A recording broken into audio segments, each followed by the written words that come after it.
but I do see where the business is going and where the money is. You feel me? It's like a lot of different angles. Like I said before, there's money in it. It's just the angle that you're looking at it from. As a player, you're seeing it as, okay, either right now I get off my name and likeness to get to a point where I am playing pro ball, whether that's NBA, G League, overseas, semi-pro, whatever.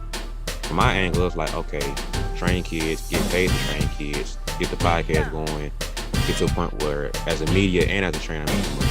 As a coach, you're trying to go out there and make an opportunity. As an agent, you're trying to get the best players and get them deals and everything. As a reporter, you can make money off of that and boom and go.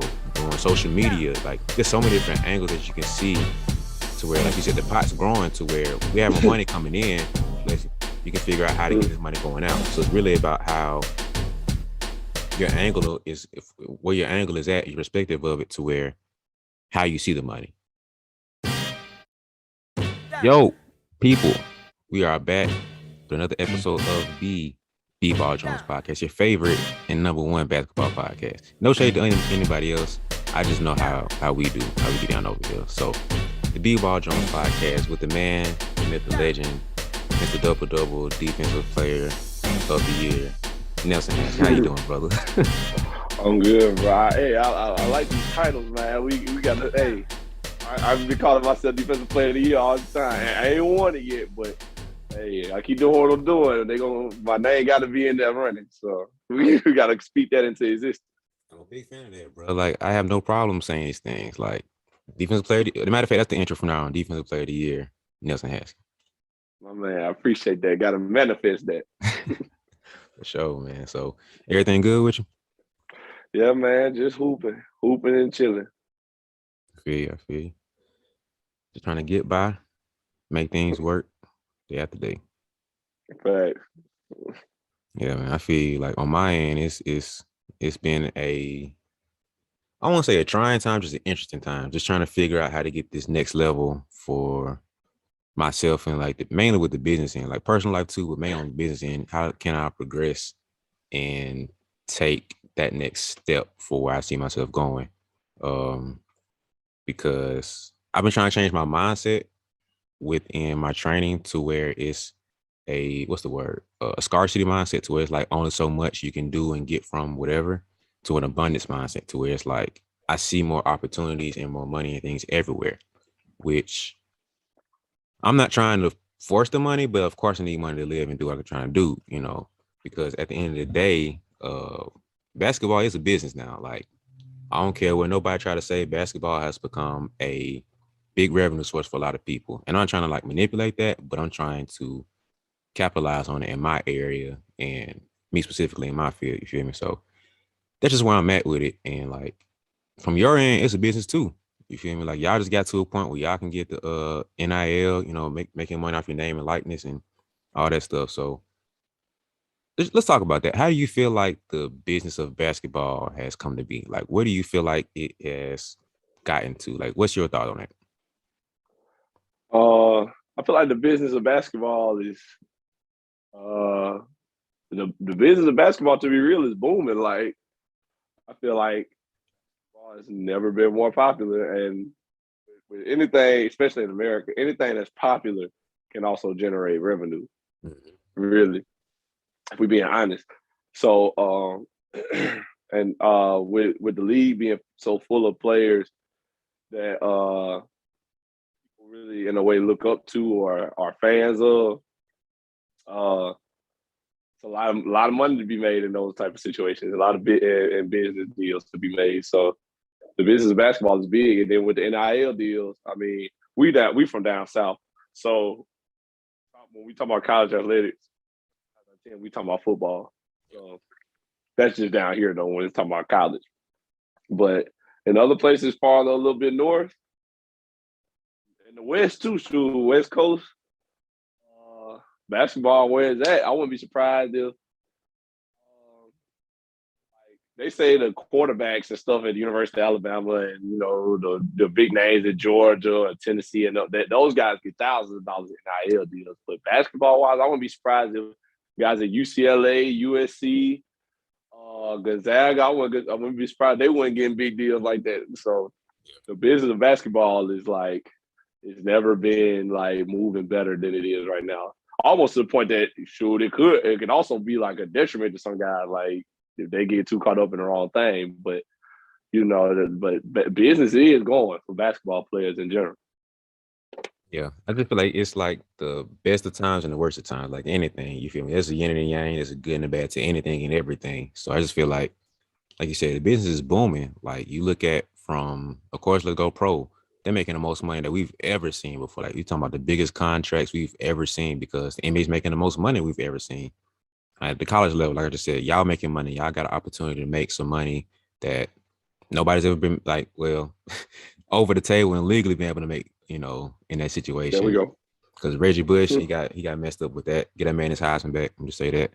No, for real. It's a whole nother conversation. But college level, they making money now.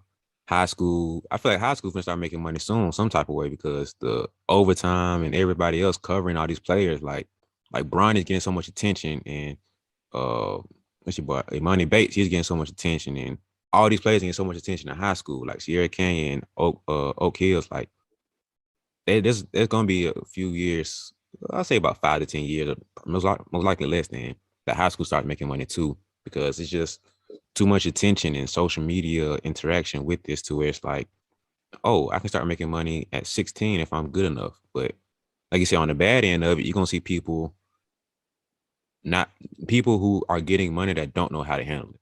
So a 16-year-old start making a couple bands, it's like, is he doing the right things with the money? Or the whole debate of the college players getting money, it's like they gonna blow it, they don't know what to do with it. But that's a whole other thing that we have to look into, but not feel like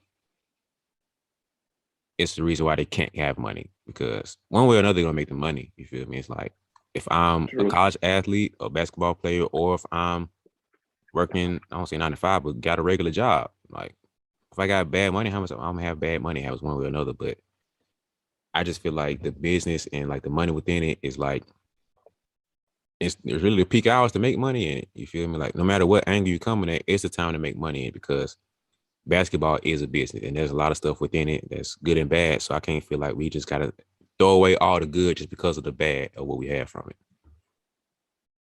That's true too. I feel like you gotta give people opportunity. Mm-hmm. My main thing. So like you said, people kind of believe like, oh, they young, they in college, you give them money, they'll blow it, things like that. I mean, that's not for. I feel like that's not for y'all to decide. You know what I'm saying? You got to give people the opportunity, and then especially for something like talent, because something that's in short supply. You know what I'm saying? And we all gonna run out one day, especially in the terms of athletics. Like, hoop forever, can't play football forever, can't do nothing forever.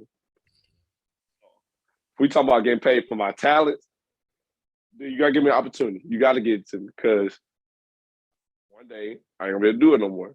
So let me get all I can now. Very limited. So even if we feel like they're young, they're gonna blow it, or cause like turmoil between teams, it's gonna be causing jealousy and things like that. Because I heard some people say things like that, like, the quarterback at Alabama gonna be making way more than his offensive lineman. I'm pretty sure they know that too. Like the offensive line ain't no offensive lineman making the same amount as Tom Brady in the NFL neither. Exactly. So I'm sure they know that. It's just, but at the end of the day, you got to give people the opportunity to do all they can with what they have, especially with something like that. So, but my question to you would be: do you think basketball, like the amount? Of course, with inflation and things like that, the value of the dollar is not as much as it used to be. But do you think all the players on like making like hundreds of millions of dollars on a contract, you think it's like, I want to say, fair? Do you think it's fair to like the older generation of like Michael Jordan, Charles Barkley, and all those guys that didn't make that much money? Well, they made millions. Let me not say they didn't make that much money. They made their money, but like the money Steph Curry is making, Jordan never saw that money. $248 million on contract. Like guys that played in the 80s, that's like beyond their comprehension. And so I'm sure like on down the road, it might be even more. Like it might be guys making more than that. But at the same time, do you think those guys in that older generation have been kind of messed over through like with everything going on now? I would have to say no, just because that's the way life goes. You feel me? Like if we were making the same, or not we, but if they're making the same money now that they're making in the 90s, that's bad business. Like there's no reason why business should be like flatlining and plateauing. Like we're supposed to be making, I keep saying we, the NBA is supposed to be making more money now. Man, I wish I would see a couple of them contracts. That's crazy. Give me a 10 day. So Yeah, but I feel like if Steph Curry, Bron and them weren't making more money than Jordan and them, that's a problem. We should see Bronny Jr. making killing what his dad made. We should see whatever players coming up next, they should be killing what they're making now. Because that's the way business should be. That'd be very bad business if they weren't making more money. And part of me feels like, man, that sucks and that's tough for them to be like, man, like Jordan's name is still synonymous with basketball on every level. Like as a player, he's still there. As off the court with the fashion stuff, he's still there. So I'm pretty sure he ain't hurting. You feel me? Like he's a billionaire. He's not affected by that. I mean, of course, it'd be nice for him, but Charles Barkley, he's making nice money with TNT. Like Shaq is making nice money with TNT. Ken is making nice money with TNT. Dream's making nice money doing what he do. Like they're not hurting. They're not hurting for money, but it would be nice for them to like get some type of pay off of certain things. You know, like Charles Barkley, he's a very outspoken man, but I will agree with him when he's right, and he's right a lot of times. He has said the reason why he doesn't join the video game stuff is because he feels like the OG players should begin to cut from that because they're using us in these games, but we're not seeing the money from it. You know what I mean? So it's like that part. I'm like, dang, it is true. Like I respect him for doing that because he could be easily making. I don't know how much money they're making from that, but I'm pretty sure you can make some nice extra money from that. Like it's easy money, bro. All you gotta do is sit there and get your voice recorded. Like basically what we're doing now, and that's gonna live on for however many whatever we play video games from. Like that's an easy check that he could get. But he's saying, no, I don't want that out of respect to me and my peers. You feel me? So on one hand, it's completely fair because that's the way business should be. We should be growing and progressing.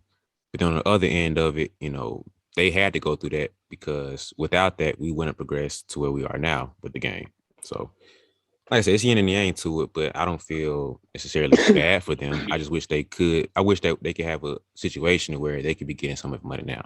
But I feel like that's just what we had to go through. So, what about you?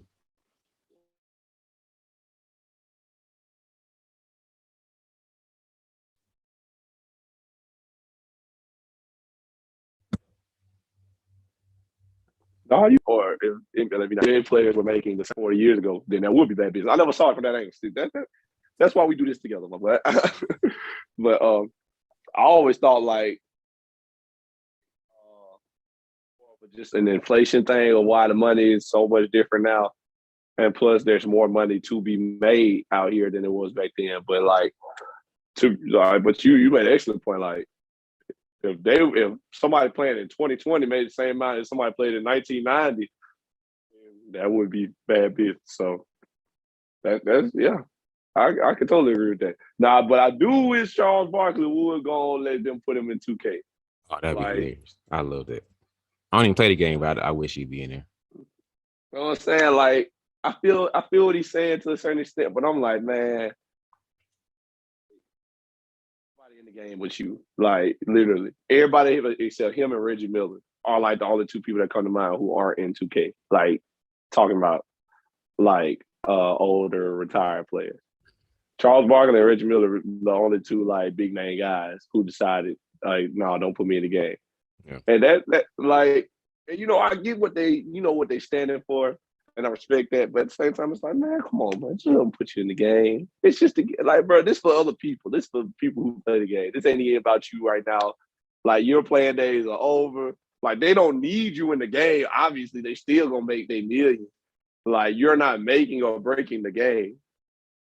So I feel like I just wish they'd go and let them put them in because like I know you ain't really like a gamer like that, but I play the game. And like me and my homeboys, we been getting on 2K for years, playing with old, like they put like the classic teams, they call them classic teams, and like the all-time teams. So like classic teams are like teams from certain years that were very special, whatever, like the 97 Bulls, and like they put the 2017 Warriors on there, all that. Or 2016, I'm sorry. They do classic teams all like throughout the year. And then they got all-time teams with like the all-time best players from every single team on that team. So you had to play with the all-time Celtics and had like Larry Bird, Bill Russell, Danny Ainge, all those guys all on the same team, So naturally, I would like to play with Charles Barkley on the all-time Suns, and he ain't on there. No offense to any Suns fans out there, but without Charles Barkley, the all-time Suns ain't looking real all-time-ish. You know what I'm saying? So it's just one of them things. But I digress.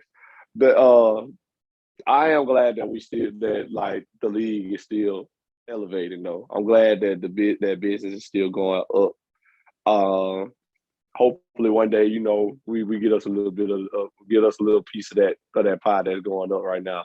Because it seems like the pie just getting bigger and bigger. So like we trying to get us a seat at the table. So yeah. Hopefully one day that'd be us. Most definitely, man. That's actually the goal, man. Like doing this stuff right now, like I love it. It's fun. I was telling my friend that today, like she asked me how the podcast going. I'm like, I love it, bro. This is fun for us. Like I enjoy doing this. But of course, this is like even with training, I love doing it. Like this is fun. Like I really enjoy doing it. Like I'm at a position right now where I'm doing things for fun because I love it. But the goal is to get to a point where I'm getting paid for it, and I'm like, that's all I do. Like I'm literally just doing at least 80% of my life is just doing what I love to do, like doing this podcast, training, like going to watch games, and like that's all I do. Like I would love to get to that point, but right now I'm just doing it off the love and off the strength. But I do see where the business is going and where the money is. You feel me? It's like a lot of different angles. Like I said before, there's money in it. It's just the angle that you're looking at it from. As a player, you're seeing it as, okay, either right now I get off my name and likeness, but get to a point where I am playing pro ball, whether that's NBA, G League, overseas, semi-pro, whatever. From my angle, it's like, okay, train kids, get paid to train kids, get the podcast going, get to a point where as a media and as a trainer, I'm making money. As a coach, you're trying to go out there and make an opportunity. As an agent, you're trying to get the best players and get them deals and everything. As a reporter, you can make money off of that and boom and grow. Doing social media, like there's so many different angles that you can see to where, like you said, the pot's growing to where we have more money coming in. You can figure out how to get this money going out. So it's really about how your angle is, where your angle is at, irrespective of it, to where how you see the money. So of course, the biggest player in this is the NBA, but within each level of it, the player is the main thing. Like, there's no way the player should make the least amount of money when that's literally why we're there. Like, the coach should be making more players than the money. The trainer should be making more money than the players. The agent should be making, like, the player is the reason why all of this exists and why we're here. The players should be making the most money at each level. So it's really about how to angle yourself and be in the right position to do that.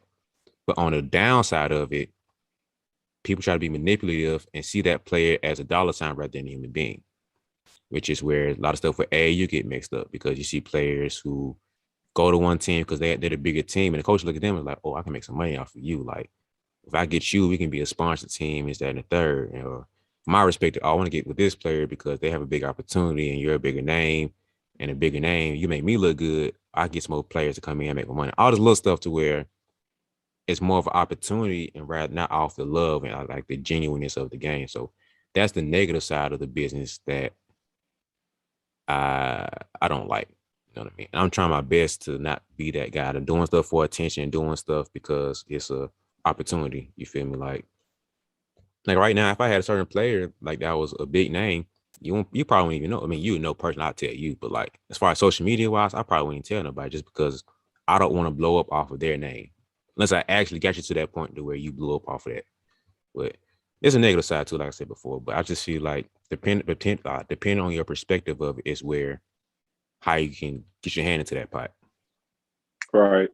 And I like what you said too. Basically, not wanting to take advantage of guys. 'Cause I feel like that happens a lot nowadays too. Like everybody money hungry, looking for the next big break or the easy dollar to make. So I mean, it just some people can't resist trying to take advantage of the next person or the person who might not know enough or hadn't been exposed enough to know what's going on. So, young players nowadays really have to like pay attention to things like that, like or like hopefully their parents are paying attention and helping them with that process. Because like not just like trainers, agents, shoot, college coaches might try to take advantage of players. And so it's important that you have like that as a player, like speaking from the player's perspective. It's important that you have that foundation on. Even if you're not necessarily big, like you might not even be, in your opinion, a big name. You know what I'm saying? Like you might just be a regular kid playing good for your high school team or whatever. You might be a good player. But when it comes time to like start making those business decisions, like where am I gonna go to school at? What am I gonna major in? What am I gonna do? Like what kind of plan will I have for my life? That's where you need that solid foundation, whether that be your family, some good solid friends, a mentor of some kind, anything like that. And so like speaking personally, like when I was going through my college progressions, like trying to decide what junior college I was gonna go to, I involved my parents in every decision. And like granted, like to give my parents credit, they wanted it to be my decision. They never tried to control my decision making. But me being like having that good foundation, a solid foundation to allow, I took everything to my parents. Like, all right, so what we think about this? Like he was saying this and this and this. I don't know how I feel about that. And they vice versa. They asked me, so how do you feel? Like, what do you think? Do you think this would be a good place for you and things like that? And so that way of thinking and that way of going handling my business has been successful for me because I mean it's led me to make good decisions, knowing I have people around me that I can depend on and trust with these questions and things like that. So I just want to put that out there for younger players. Like these things do happen. Like people do try to take advantage of young naive players. Like you are like you don't know enough and they know you. They might know you're better than you know already, or you gonna be better than you are at the moment. And they see something in you. So I just say like be prepared for that, and make sure you have people around you that have your best interest at heart. Look out for you, because business is business, like we say. So some people might not care about you as an individual; they see you as a business motive. So I just, let that be my little 2 cents in before you just make any decisions for yourself. I feel like that kind of goes into like the politics of it too, because it's like you start to see where favoritism come in because this is the golden child and this is the diamond in the rough because they got potential, but they don't look as polished as this player does. So you give all your attention to this player, like from my perspective as a trainer, right? I've seen a lot of kids that they're good now. Like I got girls right now that they're playing varsity 7th, 8th grade. I'm working with a guy. He has somebody playing varsity in 8th grade, and it's like the potential's off the roof because like I said, they're playing varsity in 8th grade. So I highly doubt that you're gonna go take steps back and start playing JV next year. You know what I mean? Like you playing varsity 6, 7 years, like what, Right. 5, 6 years. You feel me? And I could leech onto that and be like, hey, come on with me and train with me. I'll make you look great. And I'm gonna post you all over social media and be like, this player here is doing this and doing that. And I got girls I'm talking to now, and it's like they have a very good opportunity to go to some very nice colleges, not just D2. I'm talking about possibly really nice D1 schools. You feel me? And I could leech on that and be like, hey, I'm gonna look at you more. I'm gonna praise you more to make myself look better. And that wouldn't be fair to all my other people that I'm training that they might not have the potential or the possibility of going to that level. It doesn't mean I shouldn't show them any more love or less love because of that. And so I feel like there's a lot of politicking going on with the game to where it's like I'm gonna give a little extra love over here to this player because they're a little bit more popular or have more a bigger outlook on them, or the name is bigger, whatever it is. Like that's where the politics of the game come into. With certain players, they're a little bit more favorable to be with. It looks better to be with a LeBron James while he was in high school, to look at a Zion when he was in high school versus Steph Curry when he was in high school. Steph Curry really wasn't that known, but look at him now. You feel me? So like that's where the politics come in. It's like you got to be if you're gonna play that game, you got to be very smart about it because you're gonna screw over a lot of players doing that and gonna look bad on you. Where not just my angle, but like got coach, agent, whatever. Like if you're gonna try to play the politics on that level and be pick and choose and stuff, be careful of that. That's all I gotta say. I ain't seen it with my angle, but I can see where it can go. So politics is a very tricky thing. You start talking about the business of the game. Man, that's what's so funny that we one of the reasons we start this podcast is because of exactly like what we're doing right now. Because you're a trainer and I'm a player, and we have different perspectives on things. Mm-hmm. And so and that dynamic is good to share insight with different people. So what's funny to me is when you think politics of basketball, it's so much from a business perspective, like how to handle certain people and players through a business side of things. But when I think about politics in basketball, I think about like shaking hands and kissing babies, like because I'm the player.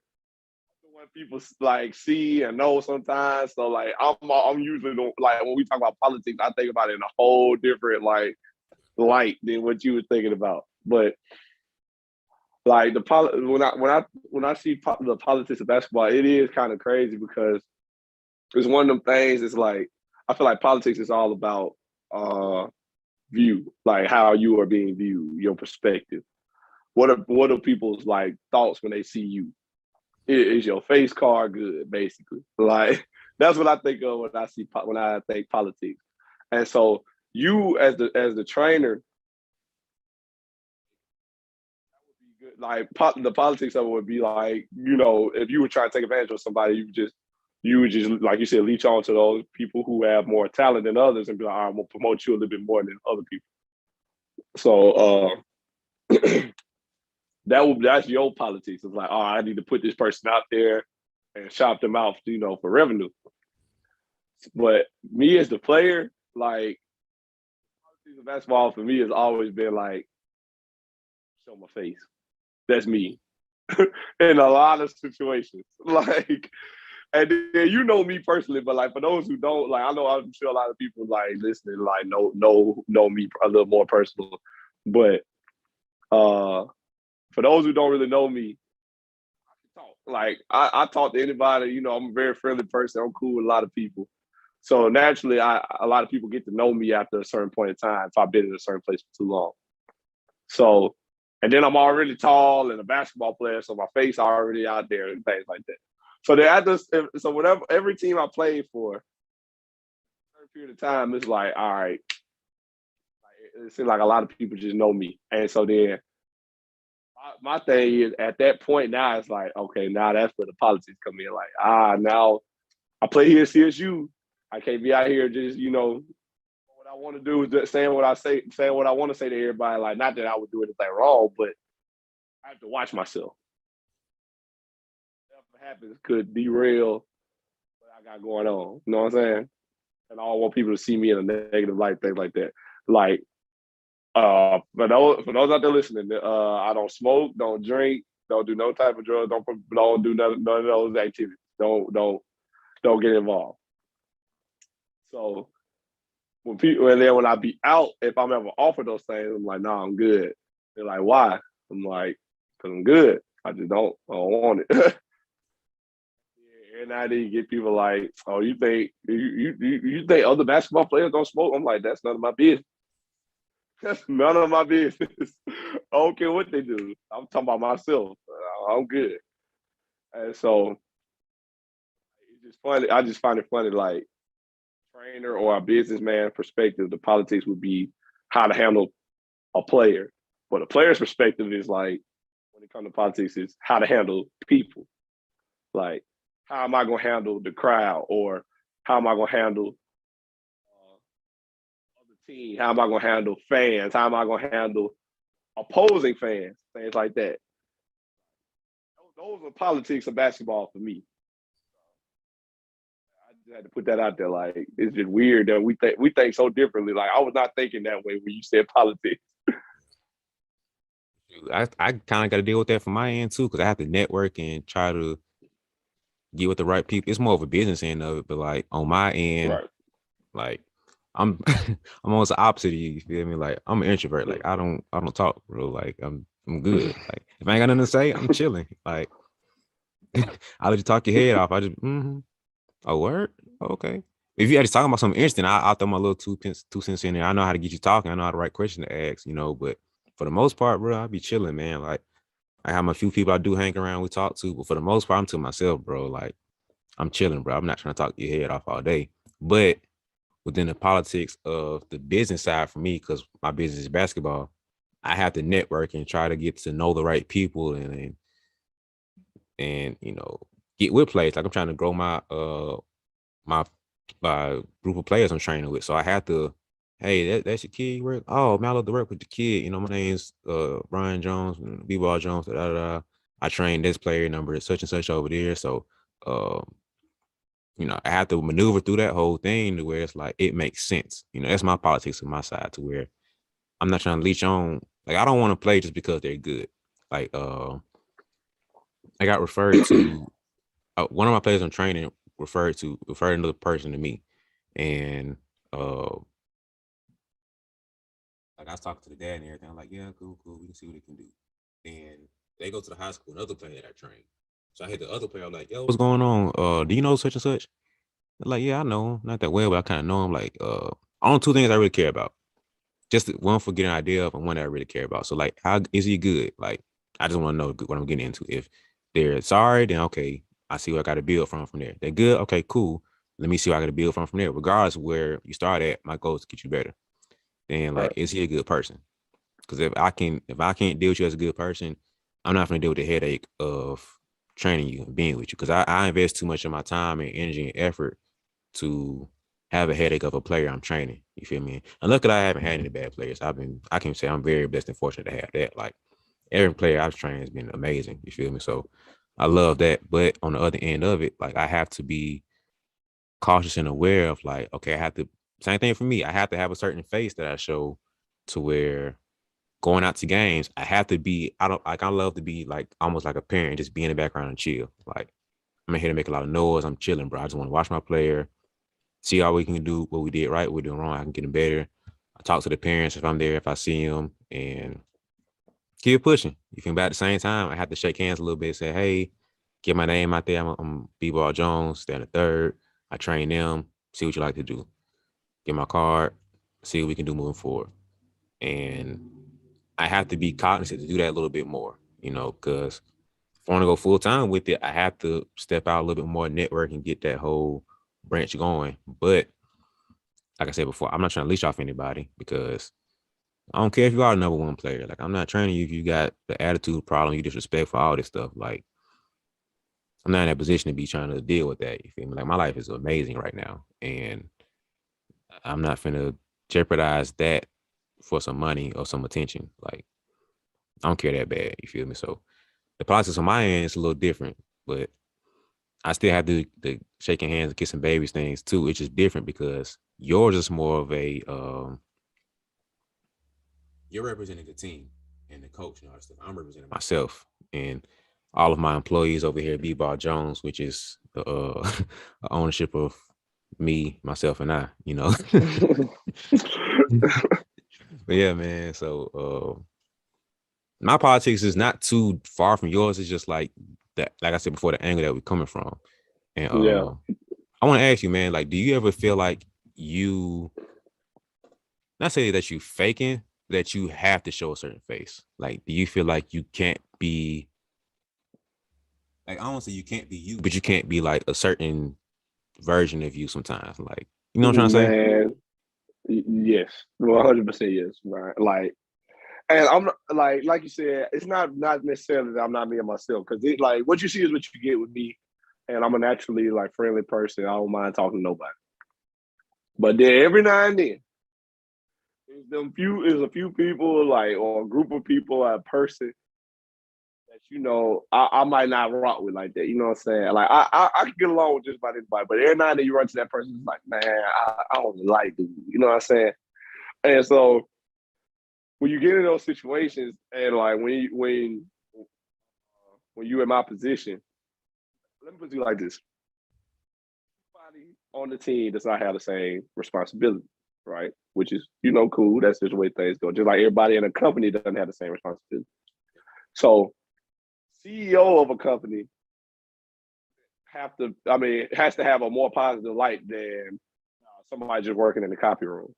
Not to say I'm the CEO of Columbus State basketball, not like that. That's just an example. But me being somebody who known a little bit, who gets seen more often than some other players, and who knows a few more people, when I come off negatively somewhere, like let's just say somewhere around campus, I get into a fight. What happens? So me and another guy get into it, whatever. We get into a fight. Word gonna spread around campus real fast. You know how that goes. So then when people realize that it was me, first thing they're gonna say, hey, that's Nelson. He on the basketball team. Thing is who the other dude and why they was fighting. I hope it had to. I pray if that does happen, it was a dang good reason for me and him to be fighting. Like hopefully I was defending somebody's honor or something. Like I hope I ain't just out here fighting in the street for no reason. But that's how I go. Like my name is synonymous with the basketball team automatically. That's why sometimes you have to be on your P's and Q's about a lot of things. So I give you an example. I'll give you a story. So I remember one of our off days here. Coach called me. I'm in here sleep. Well, not sleep, just like hanging out. He called me.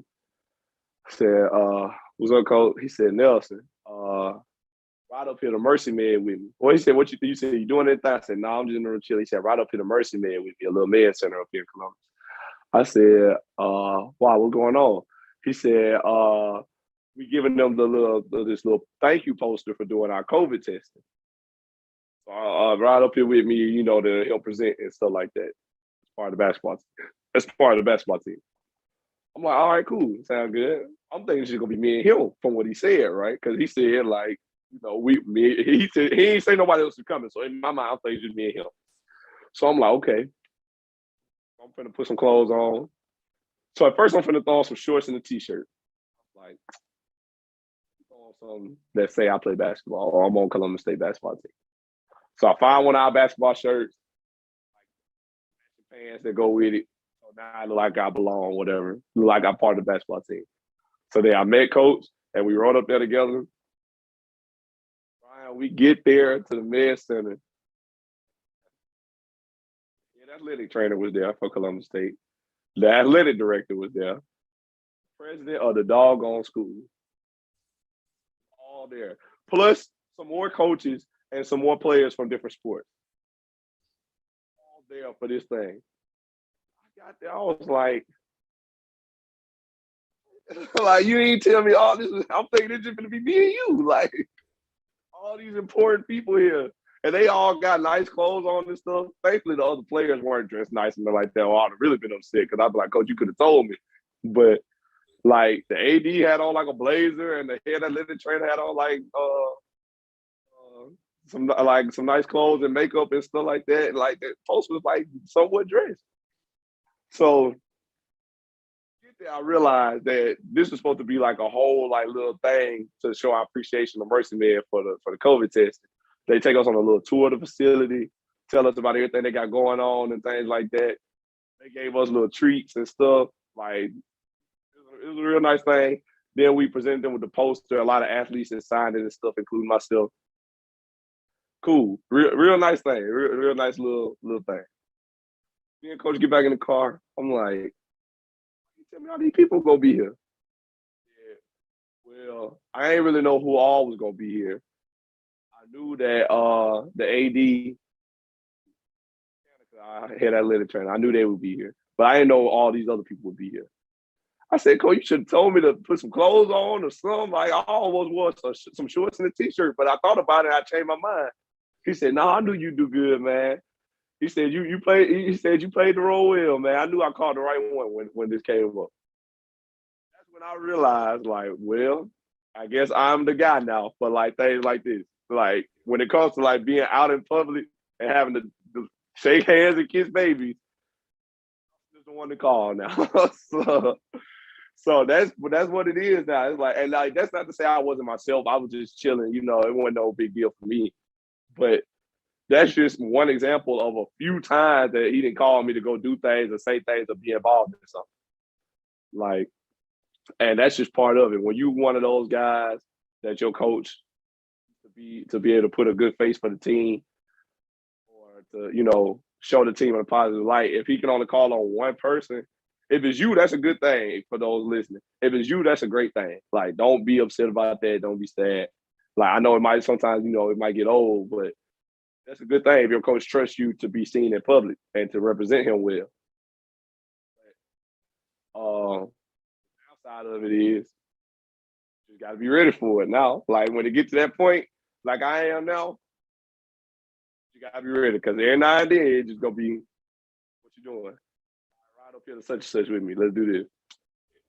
You got to be like, all right. I'm gonna put on a basketball shirt and we can go. So it's one of those things. That is politics. That story is politics in a nutshell, in my view. Because I just got to be a good representation. So naturally, I feel like I'm naturally good at it because, like I said, I'm a friendly, outgoing person. I don't mind talking to people. But every now and then, you know, I might not feel like going out right now, coach, or being seen or talking. But it is what it is. I'm happy that he trusts me to do that, so it's all good.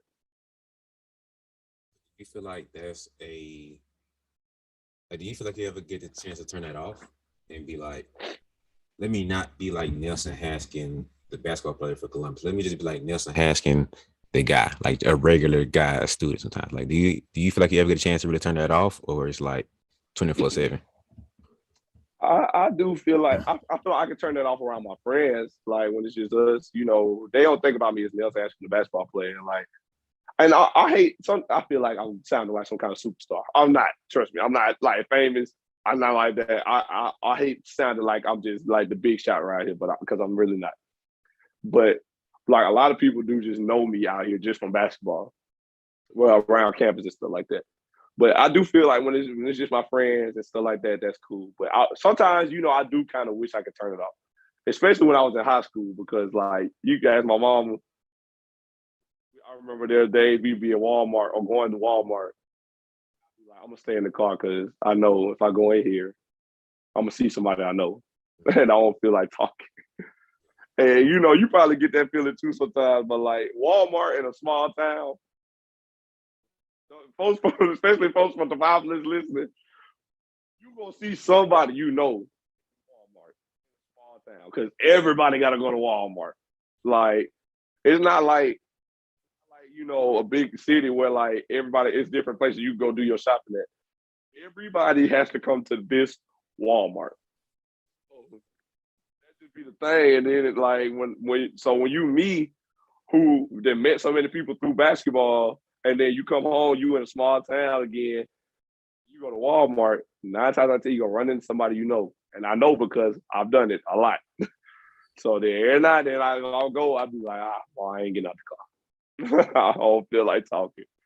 Like one of those things, man. So I feel like maybe I ain't meant to be really famous, like famous on like a national scale or anything like that. Like if you ever got to that point, I hopefully, Lord willing, I'll make enough money to send people to the store or something if I'm ever at that point. Like, because if I was ever LeBron James and Kevin Durant, I'm sure, you know, obviously LeBron ain't going to Walmart shopping and that, but like if I was ever known on that big a scale by a lot of people, I'm seeing people to do my stuff for me. Like I'm not walking around like that because it's just like I'm not always in a happy-go-lucky mood to be talking, you know. So I wish I could turn off sometimes, but then it's part of life at the end of the day.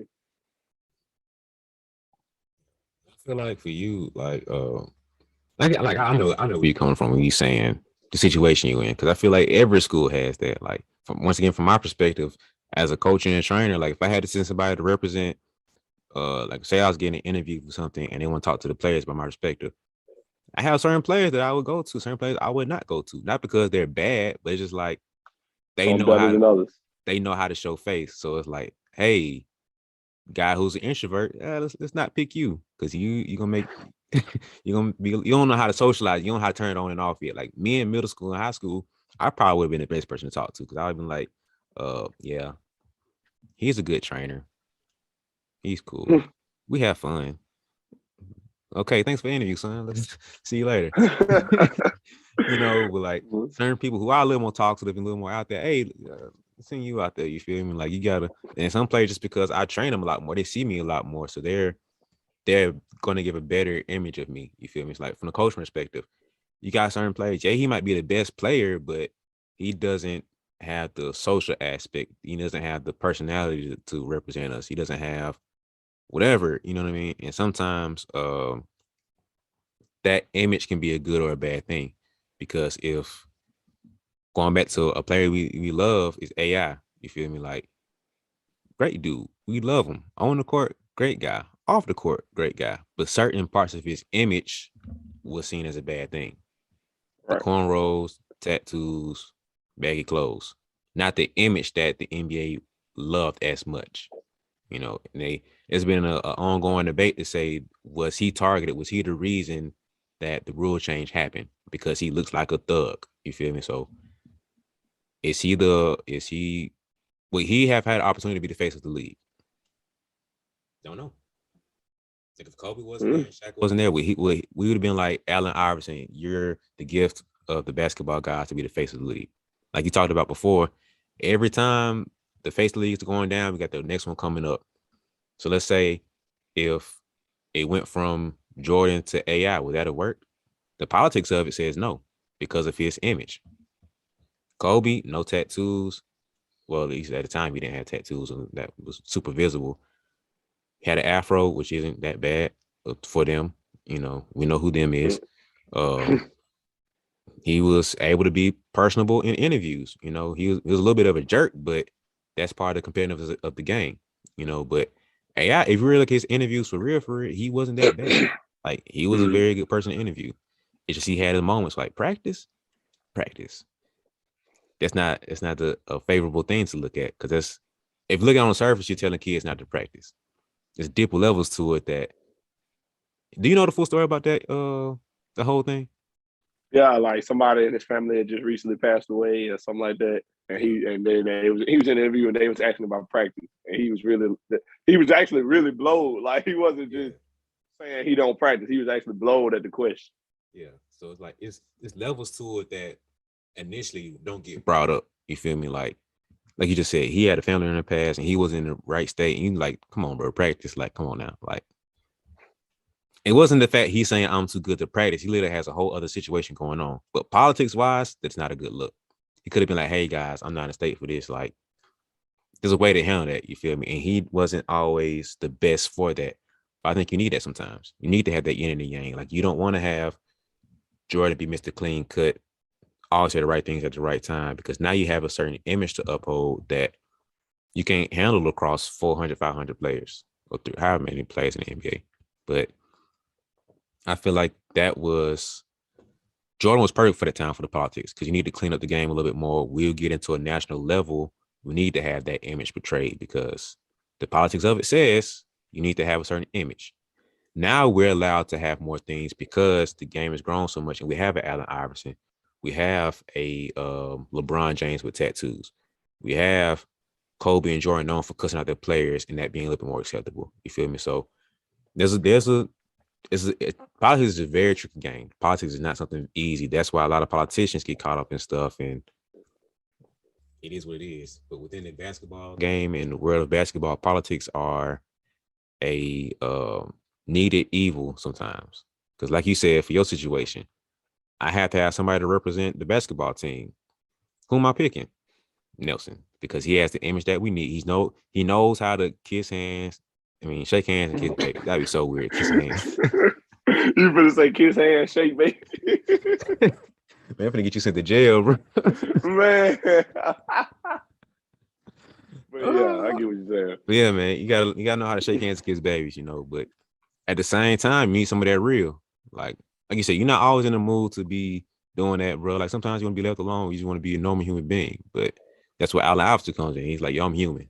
Like I'm dealing with this whole situation over here that y'all don't know about. Y'all talking about practice. Like Mm.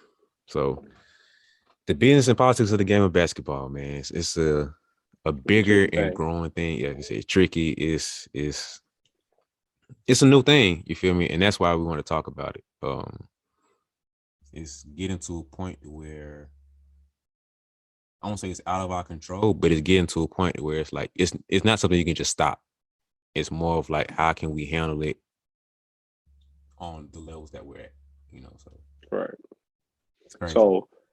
So okay, so shifting back more to the business side of things. So like, so I have a question for you, being more of the business mind that you are.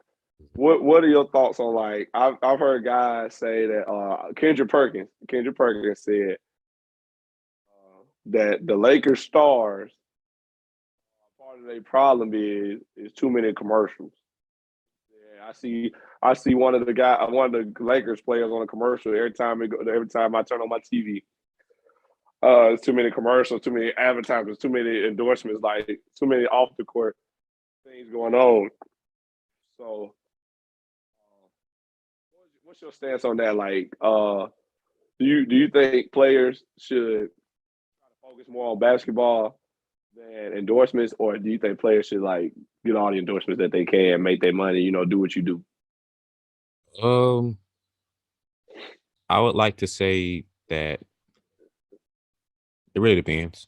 Honestly, I'm not trying to Mm. be right defense person, but it literally depends because it's like if I'm like LeBron, you can't question LeBron on his off the court stuff, but like the man's tip top shape 24/7. Like he's working in, like he's putting in work. He's not slipping at any level of getting himself prepared for basketball. And like literally, what more could you ask for LeBron to do at 37 years old at the game right now? Like, don't question what that man is off the court because he's doing what he had to do. Like, it doesn't fall on him, regardless if he's the best player in the league. Like, it doesn't fall on him on the winning success of the Lakers because only so much he can do. Like, I understand we think he's a superhuman, but at the end of the day, you need the team around you. You feel me? So, uh, I feel like every player should get as much money as they can until it affects their own court. Like if you're putting too much time into getting brand deals and too much time doing commercial that takes away from you training, then I feel like you playing the game the wrong way. You feel me? Because you're a basketball player first. You know what I mean? Endorsements come from that.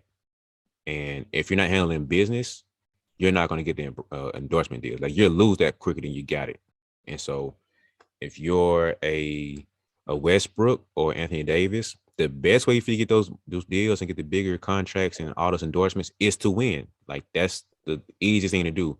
In order for you to win, you have to maximize your own court potential and game and all that stuff. So if it's taken away from you training and taken away from you progressing each summer, then yes, you're doing too much. Like Chris Paul, you see him in every State Farm commercial.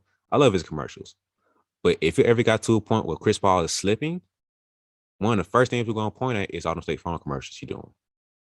But you can't say that for him. He's taking care of business. You feel what I'm saying? So it really depends. So if you know within yourself if you're slipping or not, like when Jordan was recording Space Jam, he had a court built in on set. He's not gonna slip up and let that mess up his rings. I'm not doing that. I'm getting back in the game. I'm finna come out of retirement, bust y'all heads in this next year. And so it's a balance. You feel me? So I'm never gonna tell anybody not to get their money. Never. But the best way to get your money as a player is to get better and win.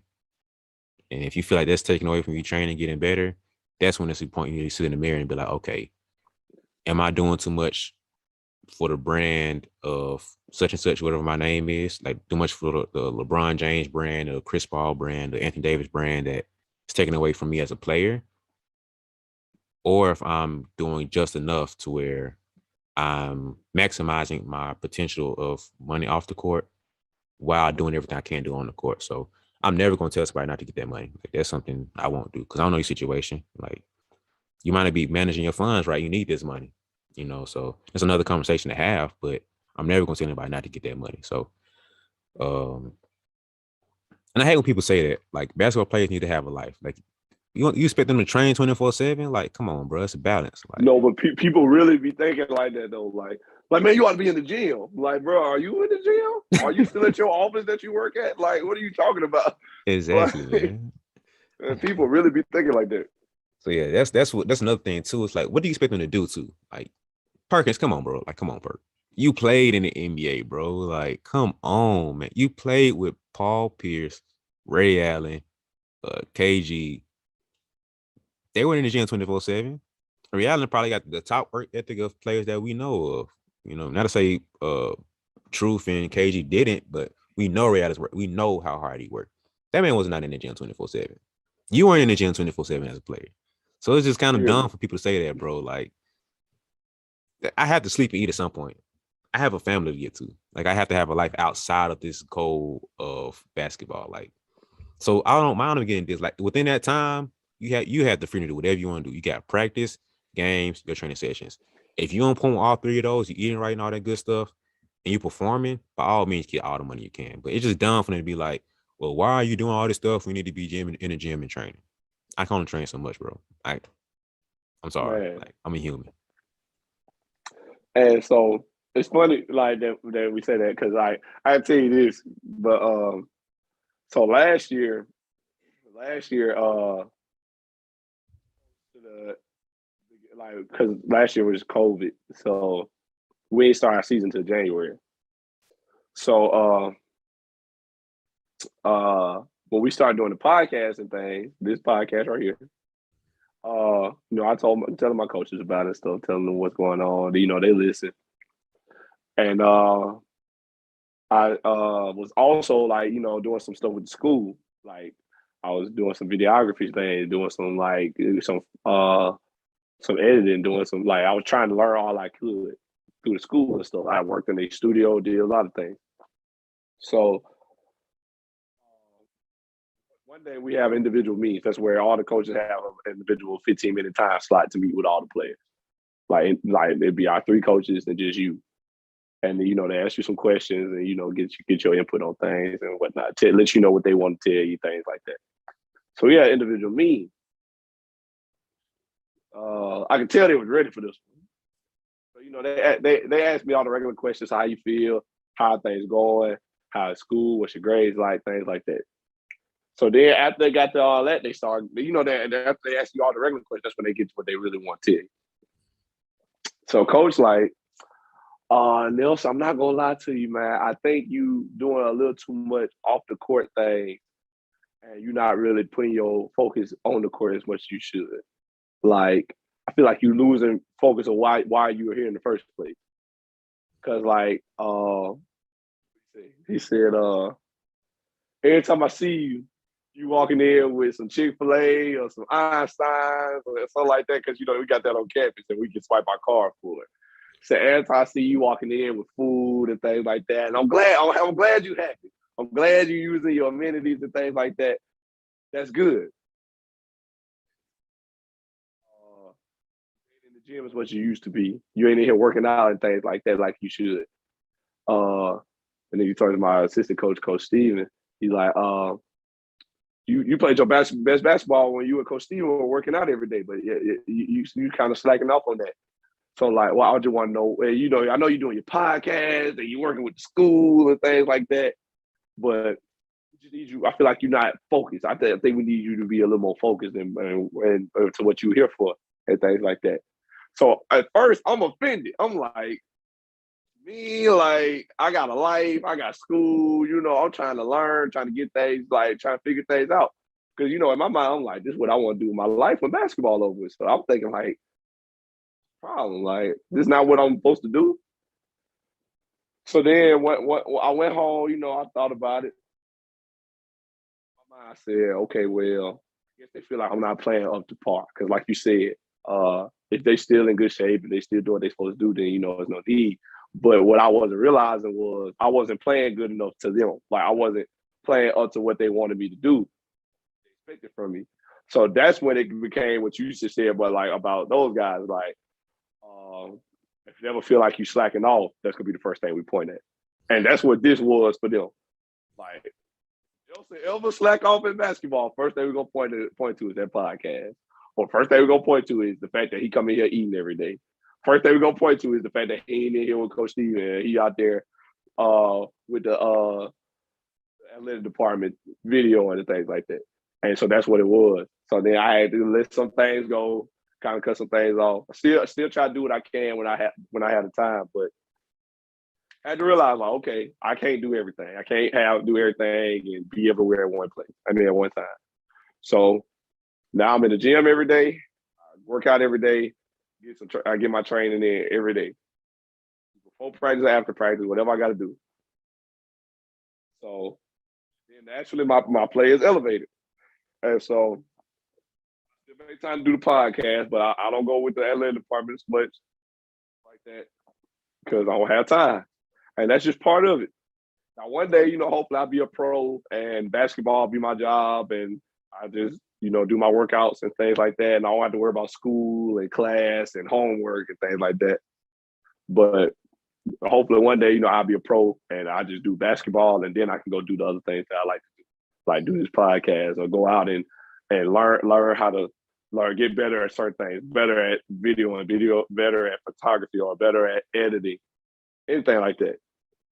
To better enhance what I want to do in life. You know what I'm saying? So that was my take on it too. I was like, okay, I kind of understand what Perk's saying because I've been there. Like, okay, maybe they is a little stretched thin, but at the same time, it's like they ain't getting worse.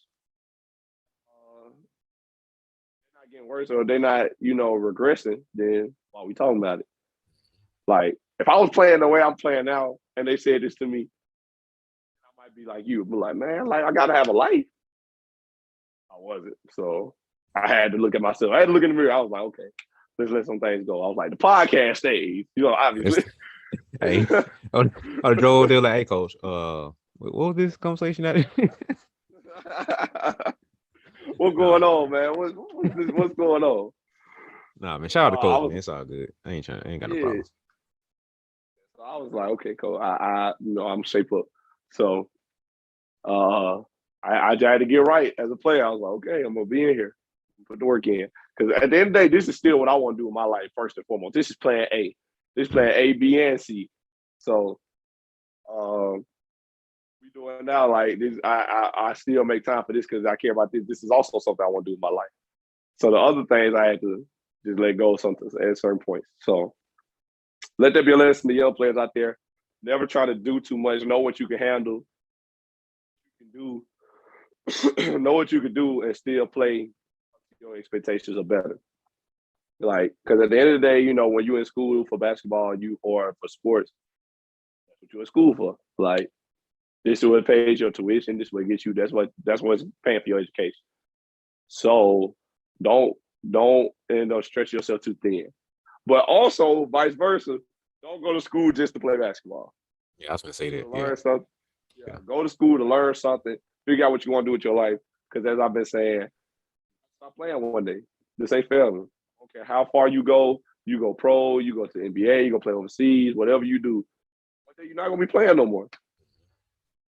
Make sure you're not in school just to play basketball because basketball isn't fair. Find you something you could do forever or for as long as possible, and then go from there. So I like to say I found a balance now because like I said, still do this, still been playing well, still trying to be defensive player of the year. Get that turn up. Still going to be defensive player of the year. So we good. I'm satisfied right now. Let me say I'm happy but not satisfied. I don't like to say I'm satisfied. That sounds complacent. I'm happy but not satisfied. I try to say ambitiously content. Like get to a place ambitiously content. Yeah, I forgot who I stole it from. Like getting to where I'm like you said, satisfied. Like I feel very blessed for where I am right now, but I'm still going for more. Like if God never did anything else for me and I capped right here, I'm thankful for where I am. Like I'm content. Like God don't have to do anything else for me. But I'm still going for more because I see bigger and better. So that's kind of what I try to say. That's good. I like that. Ambitiously content. That's cool. I like that one. I don't know who you stole it from either, but tell them thanks. I might trademark it, bro, so I don't know, man. But yeah, kind of going back to what you were saying, man, like I lost what I was gonna say, but it's gonna come back in a second. Yeah. So players find a balance, right? And I'll speak specifically more of to like not more of the higher level, but for right now at college level, it's like you said, you come to college to play basketball. Like that's why you're here. But at the same time, you have to have priorities in order. So if you know for a fact college basketball is going to be the end of your playing career, you should start immediately planning for plan, and not plan B, but what's the next move? Because like I said before, I hate plan Bs, and that by that definition, but you should always have that next move, that next step. You feel me? So if you know college basketball is where you're going to end at, or you might not want to play, like you're tired, or you tapped out, whatever, have your next move in mind. And so with that, you have to have priorities in order. So if college basketball is going to be the end, put in enough work to where you're going to maintain and get better with that, but not to where it's going to take away from your next move. So like you doing, like for right now, if you had a conversation with coach and you put everything else to the side, you stop doing the podcast, you stop doing anything with the school, you strictly focus on basketball and schoolwork. That would not be your best, the smartest thing, because not you specifically, but just in general. Like if you know college basketball is going to be your end, why would you put everything else away completely when you know that's going to be your next move? You feel me? So Right. if you knew that Columbus State was going to be in, you're going to hang up the jerseys and sneakers and you're done. Okay, start planning and playing around with the videos. Start playing around with the podcast more, because that's your next move. And so find that balance to where, or priorities to where you know what your next move is and how to prioritize it. So if you just want to go to school and strictly play basketball and you figure out your next move is going to be outside of basketball, cool. Plan for that and make that your next move.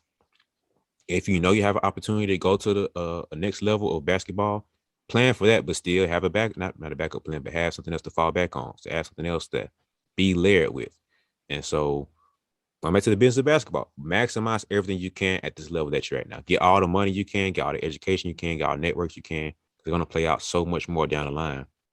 But make sure you're handling business too. Like you should never have anything taken away from the main priority. So basketball should be number one. Like I understand if you want other things to get to and go through, but it should not take away from basketball unless you're not going to do basketball anymore. So if you like, coach, I ain't trying to do basketball no more. I want to go strictly more into the media side. Okay, cool. We'll take that scholarship back and we'll see you around campus.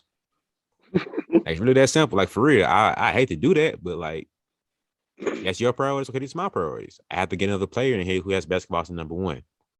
And that kind of reminds me of Mo Bamba. He with the Magic now, I believe. He came from Texas, University of Texas.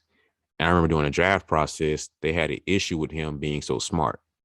Because they're like, we're not sure he's gonna be fully focused on the game because he's so smart. And I was just like, You don't want smart players? you want to have an idiot on your team? Like that's just I didn't If anything, understand. Like, if you a college coach, probably want him to be smart because that might entice him to be like, I'm gonna do 4 years to get my degree instead of being like, okay, well, you're gonna leave in 1 year. Like, what? That makes no sense. it Like was dumb, idiots, bro. like a dumb person would be like, oh, I'm just here to play basketball. Now you probably gotta watch him on athletic, not athletic, academic probation and jump. You Mm-hmm. know what I'm saying? You might not pass the 9 hours you need. Yeah. But you got somebody that's smart, he might mess around and be like, I want my degree before I leave. Like, you know what I'm saying? I just think that's crazy, but Yeah. whatever, I guess.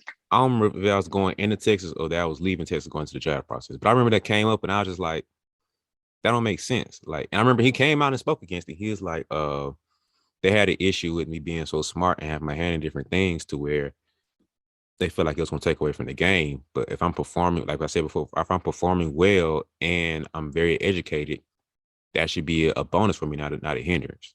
You feel me? So I think LeBron has broken that gate or broken that wall down to where you almost look bad if you don't have more things going on. Because LeBron had his hands in so much, but it's at a manageable place now because now he has a point where he has employees and the managers and stuff where he can delegate things to other people. And so I think you should be well versed as a player. Like I said before, I hate playing Bs and that specific definition of that, but you should be layered and have more things to you. So like if you're only basketball 24/7, I have an issue with that because you're doing way too much for that. You should have more things that you like to do besides basketball. So um, I just feel like that was dumb for them to be like, Mo Bamba, you're doing too much. You're too smart to be doing this. Like, that's what? Like, that was just dumb. That's maybe I didn't get the full story. Maybe something I'm missing. Because from what I hear from that sounds you sound like an idiot by saying you're too smart to be doing this. Like, that's just I don't get that. But they want you, especially like that's that business motive. Like we was talking about at the top of the show, like he's in a business prospect. They don't want him involved in nothing else. Like, you know, you can go do your commercials and go make you some money. That's cool. But we don't want you out here like not training and working out. Out here on some kind of like exploration. You in the museum or you out here in the library, like you in the jail. And so they're not looking at it from as him as a person. He's not a person to the people at the top of those organizations. He's a business prospect. And whatever business prospect we put our time and effort into, they want you to make that same return. So we being athletes, they want you to put that time and effort into being the best athlete possible, make their team as good as possible, and make them more money in turn. So that's all that's about. Like, they're not even thinking about him as a person at that point. It's like, oh, he too smart. I'm kind of concerned. Like, is he really gonna be focused? Them saying is he gonna be focused is just them hiding the fact that we're afraid that he not gonna pan out because he's gonna be worried about other things.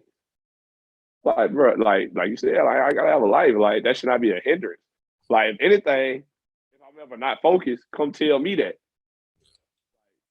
Don't be in the public like, oh man, like, I don't know about Mo because Mo too smart.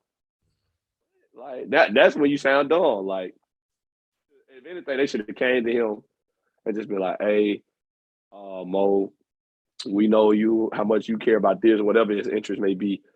We know how much you care about this, or we know you have a passion for this.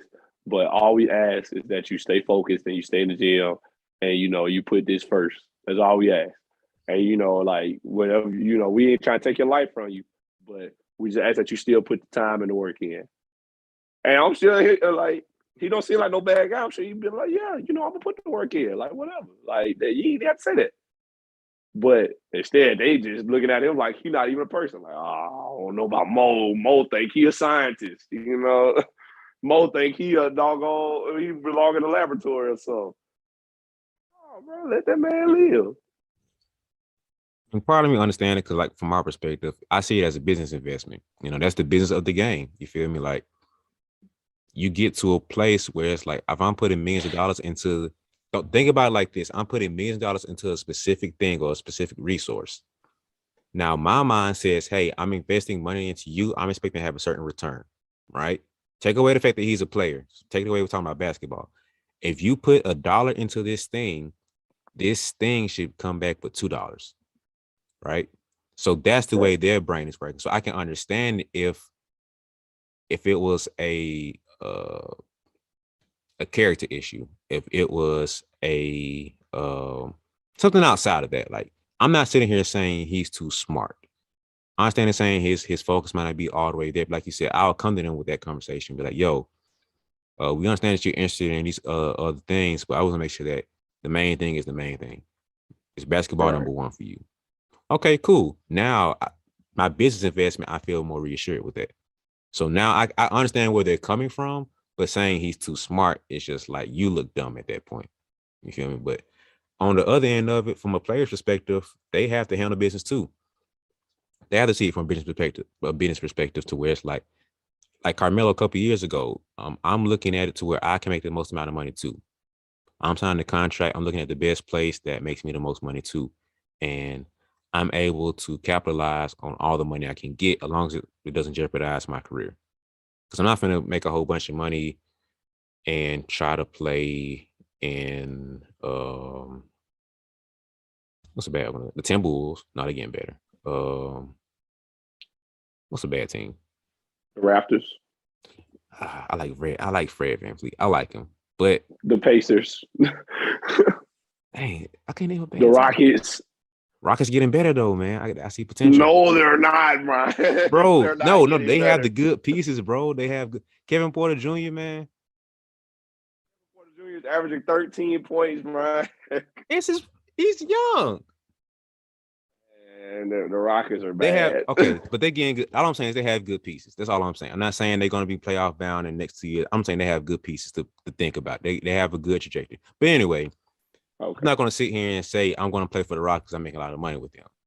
That's not the best thing for you to do. But from a business end, I want to win and I want to make money. So when you find that perfect balance to where I'm making money and I'm winning, because like I said before, winning brings you more money, then what more can you ask for? You feel me? So I just feel like the business side of it, from like I said, from every angle is different, and your perspective on it depends on the title that you have and where you're coming from. Yeah, you make a good point. That's all. Yeah, I like that because I just find it crazy. Like somebody that they've been playing this long, like to this point, to be a pro, getting questioned because he's smart. They questioning his dedication because he's smart. But like, oh, what do I know? I don't know. I mean, like I said before, part of me understands it because it's like you've seen where people get too caught up in the life of an NBA player. They're a pro now, so they're making you see a lot of people where they make their money and they cap out.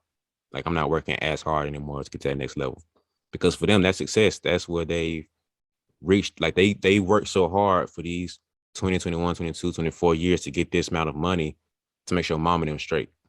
You feel me? Like, that's what I really wanted. I'm not trying to come out here and make the Michael Jordan money and the Shaquille O'Neal money, Magic Johnson money. It's not my goal. I want to get enough to where I can go back home and support my folks.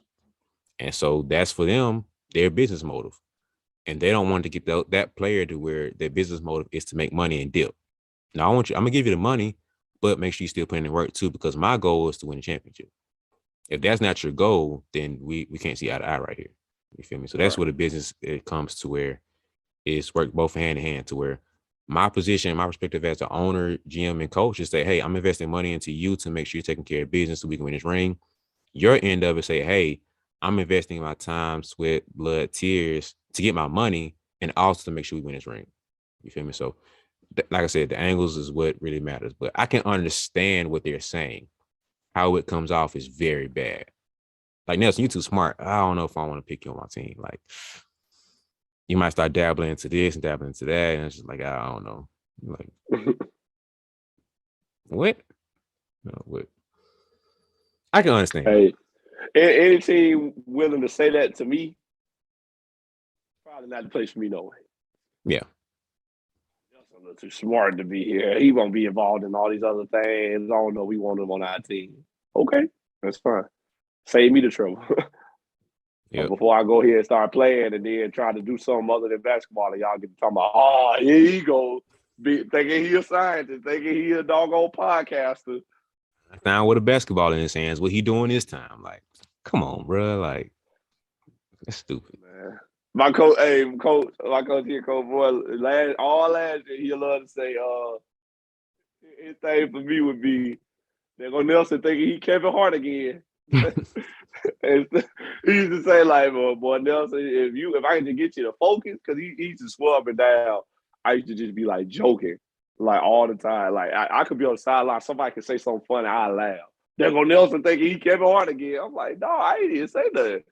But that was him because like he know I'm a funny person.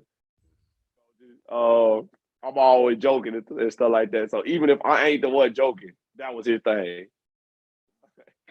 There go Nelson thinking he Kevin Hart. So like if he was out here talking about there go Nelson thinking he Shaquille O'Neal trying to get on a podcast, trying to be on NBA TNT, something like that. You know what I'm saying? I would probably have a problem with that. But I'm good, man. That's about all I had on it. Is there anything else you want to throw in there? That's it, man. That was a really good conversation that people need to hear, because I think we touched on all levels, and no matter what level you're at or you want to get to, you can take a little something away from it and, enjoy the conversation that we had. But I'm good. I'm good, man. Well, I hope y'all enjoy we just want to, share a little game, a little insight on our thoughts and views on the business of basketball and politics of basketball that comes with it. So I hope y'all enjoy. Hope y'all learned something, got something out of it. Make sure y'all like, share, and subscribe on all platforms, wherever you are listening. Make sure you follow my guy Brian at BeBall Jones, that's BeBall Jones, on all social media. And follow me on Twitter at NellyH34 and Nelson Haskins on Facebook. We appreciate y'all. That does it for another episode. Please, y'all check us out next week. And if you haven't, go back and listen to some old episodes. Go check out what we did before. If you like this one, you'll love the last one and the one before that and the one before that. So thank y'all again, and we out.